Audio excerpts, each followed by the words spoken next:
ಪುತ್ತೂರಿನ ಕಬಕದಲ್ಲಿ ನಡೆದಂತಹ ಎಸ್ಡಿಪಿಐನ ಏನು ಸ್ವಾತಂತ್ರ್ಯ ರಥ ಯಾತ್ರೆಗೆ ಅಡ್ಡಿ ಉಂಟಾಗಿತ್ತು. ಇದರ ವಿರುದ್ಧ ಬಿಜೆಪಿ ಮತ್ತು ಸಂಘ ಪರಿವಾರ ನಡೆಸುತ್ತಿರುವಂತಹ ಪ್ರತಿಭಟನೆ ಇದು ರಾಜಕೀಯ ದೊಂಬರಾಟ ಅಂತ ಹಿಂದೂ ಮಹಾಸಭಾ ಆರೋಪಿಸಿದೆ.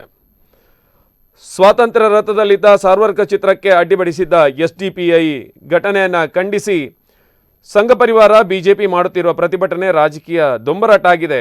ಸಾರ್ವರ್ಕರ್ ನಾಥೂರಾಮ್ ಗೋಡ್ಸೆಯನ್ನು ಒಪ್ಪದ ಬಿಜೆಪಿ ಇದೀಗ ಪ್ರತಿಭಟನೆಯ ನಾಟಕ ಆರಂಭ ಆಗಿದೆ. ಟಿಪ್ಪು ಜಯಂತಿಯನ್ನು ಆಚರಿಸಿದ ಬಿಜೆಪಿ ನಾಯಕರು ಪುತ್ತೂರಿನಲ್ಲಾದ ಘಟನೆಯನ್ನು ಖಂಡಿಸ್ತಾ ಇದ್ದಾರೆ. ಇದು ನಾಚಿಗೇಟಿನ ವಿಚಾರ ಅಂತ ಹಿಂದೂ ಸಭಾದ ರಾಜ್ಯಾಧ್ಯಕ್ಷ ರಾಜೇಶ್ ಪುತ್ರನ್ ಹೇಳಿದ್ದಾರೆ. ರಾಜ್ಯದಲ್ಲಿ ಅಧಿಕಾರದಲ್ಲಿ ಇಲ್ಲದ ಸಂದರ್ಭದಲ್ಲಿ ಎಸ್ಡಿಪಿಐ ಪಿಎಫ್ಐನ ನಿಷೇಧಿಸಿ ಅಂತ ಹೇಳ್ತಾ ಇದ್ರು. ಇದೀಗ ಅಧಿಕಾರಕ್ಕೆ ಬಂದ ಬಳಿಕ ಈ ವಿಚಾರವನ್ನೇ ಮರೆತಿದ್ದಾರೆ. ಕೇಂದ್ರ ಹಾಗೂ ರಾಜ್ಯದಲ್ಲಿ ನೀವೇ ಅಧಿಕಾರದಲ್ಲಿ ಇದ್ದೀರಾ, ತಾಕತ್ತಿದ್ರೆ ಎರಡು ಸಂಘಟನೆಗಳನ್ನು ನಿಷೇಧಿಸಿ ಅಂತ ರಾಜೇಶ್ ಪುತ್ರನ್ ಸವಾಲು ಹಾಕಿದ್ದಾರೆ. ಎಸ್ಡಿಪಿಐ ಅದು ಲೆಕ್ಕಕ್ಕಿಲ್ಲದಿರುವಂಥ ಒಂದು ಸಂಘಟನೆ, ಬಿಟ್ಟಾಕಿ ಅದನ್ನು, ಅದು ಏನೂ ಅಲ್ಲ ಅದು ನಮಗೆ.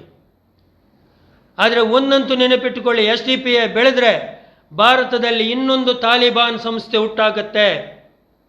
ಎಸ್ಡಿಪಿಐ ಬೆಳೆದ್ರೆ ಭಾರತದಲ್ಲಿ ಮತ್ತೊಂದು ISIS ಪ್ರಾರಂಭ ಆಗುತ್ತೆ. ಇವ್ರನ್ನ ಮೆಟ್ಟಿ ಹಾಕಬೇಕು.